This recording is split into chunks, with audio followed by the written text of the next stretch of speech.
Coming up today, we'll be talking automotive art with Noel Blank.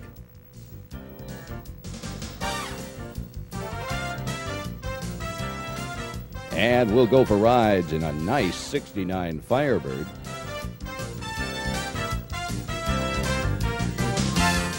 And a hot 33 Plymouth Street Rod. All that and more coming up next on World of Collector Cars.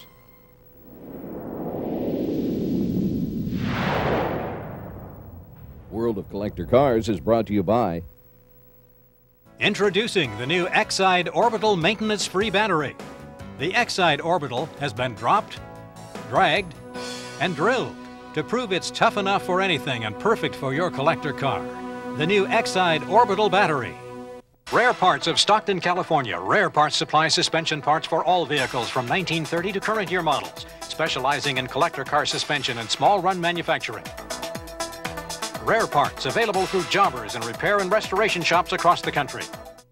The World of Collector Cars is funded in part by Steel Rubber Products. Steel Rubber Products, manufacturing weather stripping and molded rubber parts for Chrysler Corporation, Packard, Independence, and General Motors Cars and Trucks. Steel Rubber Products, making parts for fellow hobbyists for nearly 30 years.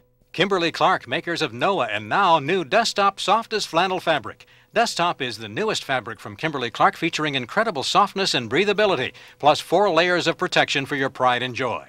Noah and new Desktop car covers from Kimberly-Clark. We kick things off today with a look at a very nice 69 Pontiac Firebird, owned by Mark Vollmer.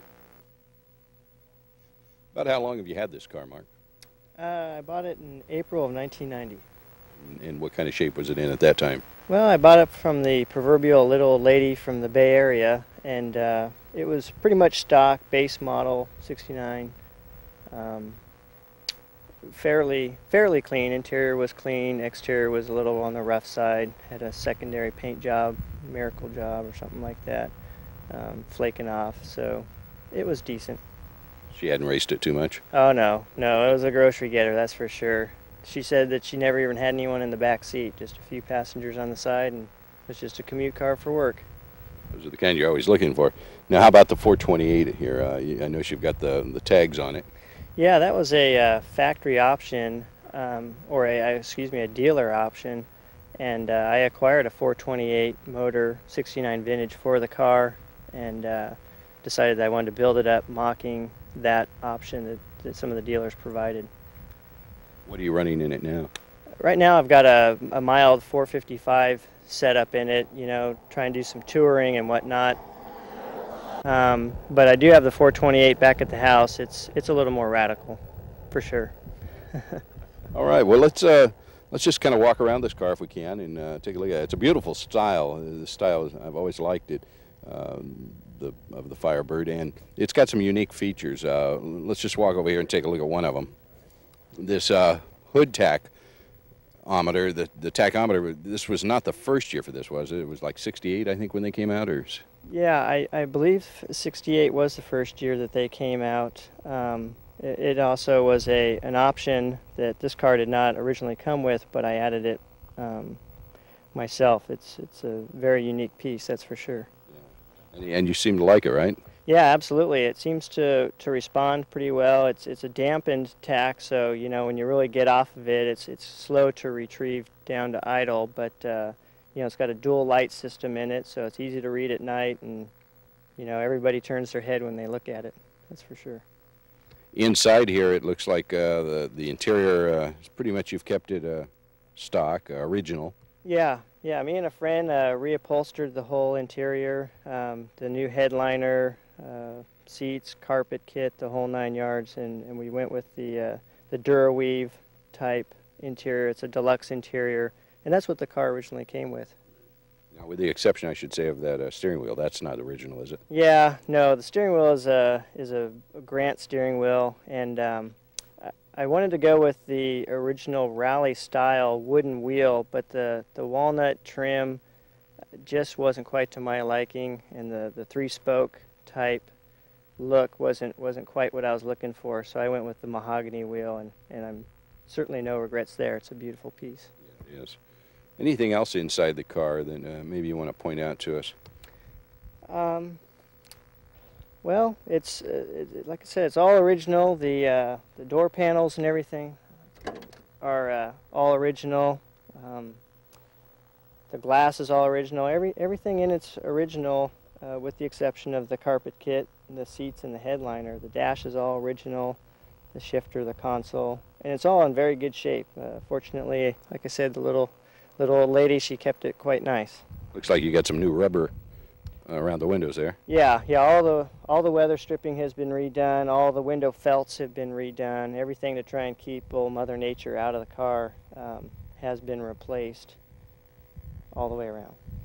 What kind of a stereo system you got in this? 8-track? No, it's a stock AM radio. That would be one piece that I'm still sort of searching for. I believe they had an AM FM radio, but they're very difficult to locate, and there's no aftermarket companies that make a stereo to fit into this dash. It's kind of a unique dash setup.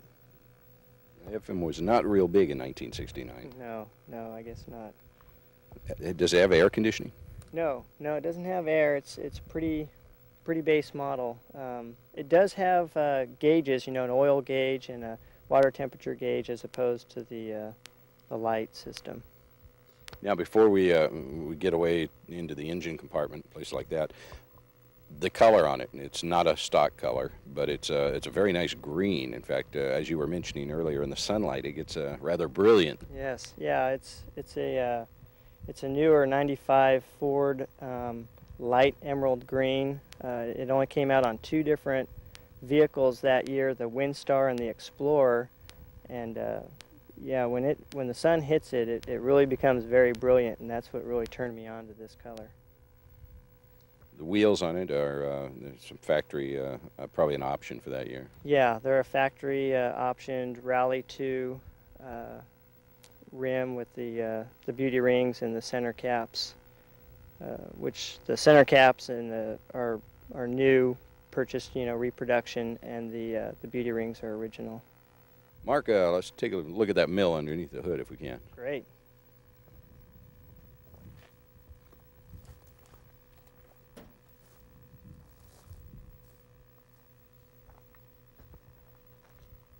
Now, as you were mentioning, that's a 455 that you've got in there since you've taken it around touring it, but you are building up the 428 for it. Tell us a little bit about this engine, how it performs in this car. Well, it seems to perform pretty well. It's, like I said, it's a mild 73 455 motor. It's got some 71 400 heads on it to raise the compression ratio up to about 9.5 to 1. Factory intake manifold, factory quadrajet carburetor. It's got a performance Ram Air 3 camshaft installed in it. Power steering, alternator, all those goodies are the same. I have dressed up the motor a little bit with the open element air cleaner and the tall high-rise Moroso valve covers. I have an Excel supercoil put on there and a Mallory Unilite distributor. And the most recent addition is the 4-row radiator here. Got to keep those temperatures cool in the. Ask about cooling problems. Yeah, no, it performs just fine now. It doesn't have any kind of a cooling problem. The power assist brakes on it, disc on the front? Yeah, disc brakes on the front, power assisted. That did not originally come with the car. That was something that I added on. The brakes came from a '65 Tempest, actually, and there was a little article on how to convert that over. It was a very, very easy drop-in type replacement. You just had to make sure that you use the same master cylinder and proportioning valve to go with the disc brake setup. Now on that hood, Mark, are those scoops, they're non-functional, right? Yeah, these scoops are non-functional. They could be made functional, but there's quite a considerable cost that is associated with that and the components that you need to get. I think it's somewhere in the 8 or 9 different components that you'd need to obtain to make those functional. Really? And they are all fairly expensive. It would probably cost in and around $1,500 to $2,000 to make that a functional hood. Well, it looks nice like this. Yeah, for now. Up front, I know some of the Pontiacs, I should say. I'm not certain about Firebirds or not, but some of the Pontiacs in the late '60s had the rubber, but you were telling me that this doesn't have the rubber nose on it. Right, yeah, yeah, you're speaking of the Endura nose, and this model year did not come out with the Endura nose. It does, however, have plastic components up front, but it's not the rubberized Endura pieces that came out in 70 and 71 and so forth. This was still back in the days when they had real chrome. Yeah, absolutely. This chrome is pretty nice and pretty heavy, you know. Again, that's all factory stuff. That's as is as I bought the car.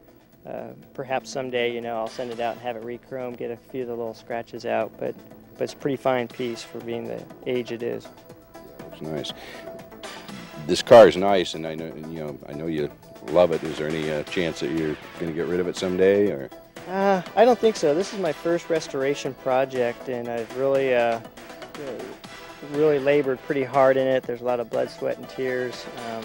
You know, a lot of good memories with friends helping me work on it. My wife's worked on it with me. My youngest son has worked on it. And you know, if I ever grow kind of tired of the car, hopefully one of my boys will be interested, and I'll just give it to them. If they don't want it, call me up. You got it. Thanks a lot, Mark. Yeah, absolutely.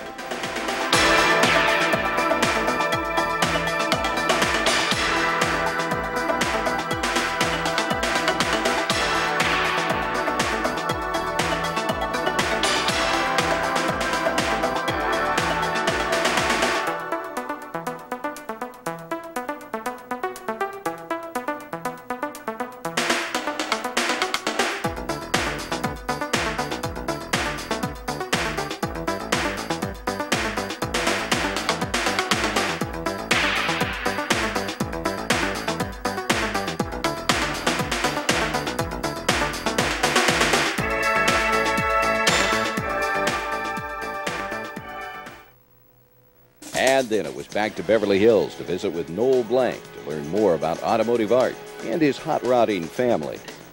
You know, while we're in this room, let's just, if you don't mind, we'll discuss some of the artwork you've got. Oh, yes. Aficionado of some very nice, a lot of his hot rod art and yeah, some of our 50s American art. Yeah, I met Ernie Reggie, W-R-E-G-E, many years ago, and he's really an engineer, both electronic, mechanical. He's a brilliant scientific mind, but he also happens to be one of the greatest photorealists I've ever seen. Photorealism is a school of art that started in the mid-70s, early 70s, with Robert Bechtel and a lot of the great early photorealists. And he continues on that style, and he's as good as anybody I've ever seen. This 59 Cad in back of me, for instance, it looks like perfect chrome, beautiful paint, the depth, but when you walk up close to it, it falls away into nothingness. There's no chrome paint, there's no metallic paint, it's all illusion. And he creates this spectacular photographic illusion with just regular flat oil on canvas. And that's what you're looking at there. And from this distance, everything looks chrome and metallic. And Ernie's done most of the paintings in the room. Now, another piece of beautiful artwork that you have here is done by a gentleman that we did years ago on our show, James Finn. Yeah, he's a brilliant artist. Unlike Ernie Reggie, James Finn works in much smaller scale as far as his paint structure. You can walk right up to it's a much tighter form. You can walk right up to his painting, and it kind of like holds together. Ernie's stuff, you have to step back from and take a look at it, and it looks very realistic. James Finn is a really interesting painter, and he's got a very surrealistic attitude about photos. And that's the only photo that I've done of one of my cars, by the way, is the James Finn. And he did that photo, and then he went on and did the rest of it out of his own mind and his own psyche. It's kind of wild, where I'm looking at a 1952 Mercury, and I'm looking at my 51. I'm standing by my 51. I'm saying, what did they do to the Mercuries in 52? Ernie Reggie, on the other hand, I take the photos that Ernie, that you see that Ernie has done here. I take maybe 100 photos and one or two I like, and give them to Ernie and say, can you do something with that? And then he does the photos. He paints the photos. So it's very much unlike James Finn. Well, all this comes from his wild head. He's kind of a neat guy, art center student, young guy, and does some wonderful things.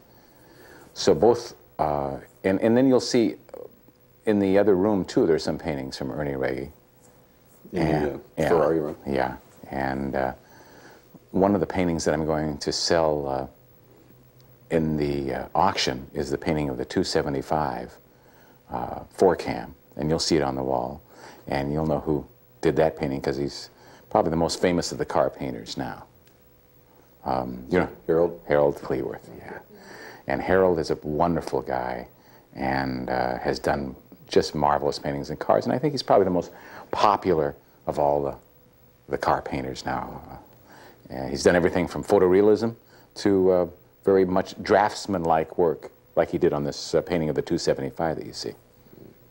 In the early 70s, we had a hot rod shop together called Mellow Motors. And Mellow Motors would we took every kind of car you could think of, early 50s cars, 30s cars, we had some Deuce Roadsters, and we had 6 guys working down there that would fix them up and get them ready for sale, and we'd sell them for a little less than what we paid for them. It wasn't real profitable. But we had, at one time, we'd have 40, 50 cars at a time, turning them over and looking at them and just buying them for $300 and selling them for, you know, $200 or $500 and selling them for $400.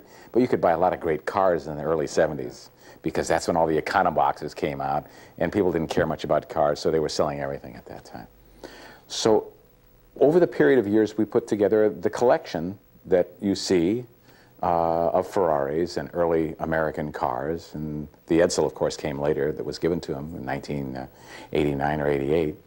But we loved cars, and he loved Ferraris, as I did, so we put together a good collection of Ferraris. He liked the early Corvettes and the early T-Birds, and he never got into hot rods as much as I did, because he passed away in 1989, and I started buying my hot rods right about that time, 88, 89. So it's only been 10 years since I've really liked the hot rods and become a Boyd Coddington fan, you know. Must say that your mom is probably the only woman in Beverly Hills that drives around a Mercedes with flames on it. Yeah, my mom has flames on her. She's only 87, though, and she drags up and down the street in that little Mercedes. And did you notice what her license plate says? It says, "My other car is a hot rod." Yeah. Yeah, of course I put that on her. But she drives up and down the street with the flames on and the license plate, and people think that's really great. 87-year-old woman hot rodding a Mercedes. And there goes his mom now. Nope, just kidding. But we have to go. But before we do, we'd like to thank Noel for his hospitality and his assistant, Don Sprock, for all of her help, too. And, oh yes, Muggsy was a lot of help also.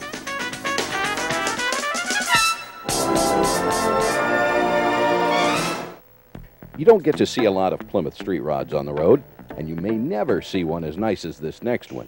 It's a 33 model, owned by Tom and Diana Dawson. They weren't available to give us an interview, but we got a hold of their son, Scott, and he gave us that close-up look that we wanted. Scott, this has got to be one of the nicest 33 Plymouth street rods that we've ever seen. And can you tell me, now this has been a family project, hasn't it? Yeah, my dad bought this car in 1977, and it was a drag car when he got it, so it was kind of worked hard and put away wet. And then we tore it apart, and my dad then, I don't know, about in the mid-'80s, kind of just let it go off into the back of the barn and kind of got tired of it for a while. And then we started again in 1992, and then we just finally finished it in last May of '96. So it was it's pretty much a total restoration job, or a total redo, right? Oh yeah, my dad and I have torn this down all the way to the bare frame, and then we sandblasted the frame and just worked our way up. Now, you were also saying there are other 33 Plymouths out there. This is a particular model, right? Yes, this is a PC. Then they also made a PCXX and the PD, which is the long wheelbase. And the differences in the PC and PCXX are the grille shell's a little bit different, and the hood ornament is one of the main things, because on the PCXX and the PD they actually acted as a radiator cap, where this is the hood ornament itself. Yeah, this grill here is got to be one of the prettiest grills I've seen in a long time. And you were telling me that this is pretty much it was pretty much damage-free, right? Yeah, the grill shell itself was one of the only things that was very straight on this car. All we did was chrome it, and it looks just like that. But it did take you a long time to find the hood ornament? The hood ornament, actually, yeah, it took us about 17 years of going to swap meets and looking through classified ads and all the good stuff. All right. How'd you get the little turn signal indicators? Whose idea was that? It was my dad's idea, but it was Aaron and Brian Dowdy at A&B Restorations actually are the ones who did that for us, which took a long time with a Dremel tool and lots of patience. Yeah, they did a fine job. It looks good. And that's kind of creative, and to say the least. All right, let's walk around the car a little bit. Maybe we can go down here to the interior, have you open up that door, and we take a look in there. This is the fine handiwork of Paul Goodmanson at Quality Auto Interiors, and he really did a fine job on this. It's all molded and sculpted and just very clean. These are a friend of mine named Chico named Ken Zetterquist actually made these from a chunk of aluminum.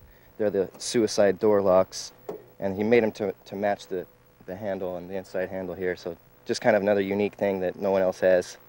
On the door panel itself here, the roll-up handle, is that the original? No, I don't think so. It's what came in this car when my dad bought it, but I don't think so. We've just never seen these before either. They're kind of neat how they swivel and they flip up and down like that, and they're kind of out of the way when, you know, so you don't have something poking in your leg when you're sitting in there enjoying your ride. Yeah, those are really cool, right? Back before Ralph Nader got the idea. Now, okay, a little bit about the dash maybe. That wood is truly outstanding. Took somebody, a fine craftsman, a long time to do that. Yeah, it's a company out of Texas called Wabbits Woodworks, and it's a rosewood dash, and I think they did a fantastic job. I'm ecstatic with the results of it. And not only the dash, but they did part of the upper where your CD player is. Right. Yeah, the overhead console is also made out of the same thing, and then Paul Goodmanson upholstered around it, which isn't wood. What kind of steering are we looking at here? It's an I Did It column with a Lucara steering wheel, and it all ties into a Mustang 2 front suspension with rack and pinion steering. Now, Scott, I know a lot of old cars have rumble seats in them, but yours, you kind of did something a little bit different, didn't you? Yeah, we actually it was Paul again, the interior guy, got this crazy idea here, and what he did was he made an ice box on this side of the car over here, and I'll show you. You just pull this little tab right here, and this is an aluminum box inside there with the drain tubes that go down to the bottom of the car, so you just fill it full of ice, put your sodas in there, and close it up, and they stay real cold real long. That's amazing. How many will hold? 12-pack, actually. Now, the people in the back aren't the only ones who get cold drinks, right? That's right. Yeah, there's also another compartment right up here that you can get to, and it holds another 6 in there, even with a 5-pound bag of ice in there, and with another drain tube that goes out to the bottom of the car too. So everyone's got a cold drink. You know what? I think you're going to be onto something. I think people are going to be calling and writing you and wanting to know how to do that to their car. Yeah, it was like I said, Paul had an ingenious idea in that, and I'm really glad he came up with that idea. You were saying that the taillights are not original on it. Right, they're 33-34 Ford, and the taillight stand itself has actually been chopped, so it makes it a little shorter, a little sportier looking. But we looked long and hard, just like with that hood ornament, but we cannot find the taillight stands or the taillights. We found one, but not the other, and we wanted to run 2 taillights, so we just had to settle for these. But I think they still look all right, though. They look very nice. The stepping boards there, or whatever you want to call them, those are Plymouth, right? I mean, they must be. Oh, yeah. Yeah, they were on the car when we got it, believe it or not. Even though it was a drag car, the guy left them there. Those are little plates to get up into the rumble seat. Looks like you picked out some nice wheels for this car.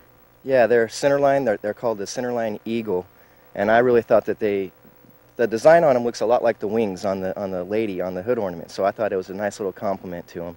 And then they're 15-inch all the way around, and we just got a nice Grand Am radial tire to go on it, just make things look really nice and sharp.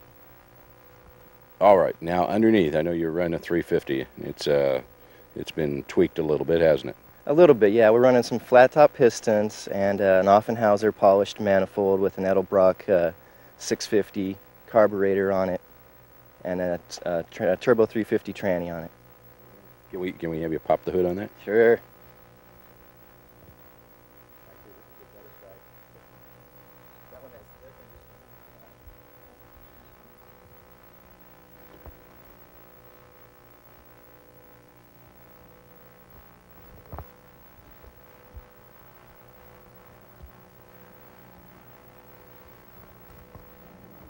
So this car does have air conditioning on it?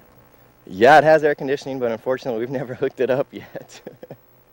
Like I said, we just finished it last May, and we were so busy going to runs here and having so much fun with it, we never even got to hook that up yet. You and your dad got any other projects going? Yeah, actually, and my mom as well. She just bought a 33 Plymouth four-door sedan, and I have another one, a 33 Plymouth exactly like this, but it's a trunk instead of a rumble seat, and I'm going to put a 392 Hemi in it. So that should go pretty good. It'll move on down the road. Yeah, it'll pass everything but a gas station. Now, how about this paint, Scott? I mean, it's a beautiful green. Was this off a later model car? Yeah, it's 92 GM called Bright Teal Poly, and it's a two-stage, which means base coat, clear coat paint job. Then Aaron and Brian down at A&B did that for us, and I just can't believe how good it looks. Well, I know you said you had some other projects, you and your family. Is there any possibility that you're ever going to get rid of this car? I don't think so. I don't think my mom would let my dad ever get rid of this car. This is one of her favorite cars ever, so I think it's going to stay in the family forever. Besides, I wouldn't let my dad sell it because I grew up in this car, so I love this thing to death. Great. We appreciate you bringing it down and sharing it with everybody. Well, I appreciate being on TV. Thank you very much.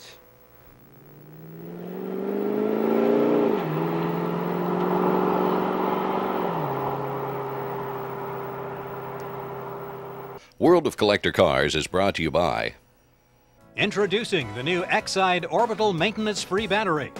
The X-Side Orbital has been dropped, dragged, and drilled to prove it's tough enough for anything and perfect for your collector car. The new X-Side Orbital battery. Rare Parts of Stockton, California. Rare Parts supplies suspension parts for all vehicles from 1930 to current year models, specializing in collector car suspension and small run manufacturing. Rare Parts, available through jobbers and repair and restoration shops across the country. The world of collector cars is funded in part by Steel Rubber Products. Steel Rubber Products, manufacturing weather stripping and molded rubber parts for Chrysler Corporation, Packard, Independence, and General Motors Cars and Trucks. Steel Rubber Products, making parts for fellow hobbyists for nearly 30 years. Kimberly-Clark, makers of Noah and now new Dusttop softest flannel fabric. Dusttop is the newest fabric from Kimberly-Clark, featuring incredible softness and breathability, plus 4 layers of protection for your pride and joy. Noah and new Dusttop car covers from Kimberly-Clark. Gotcha.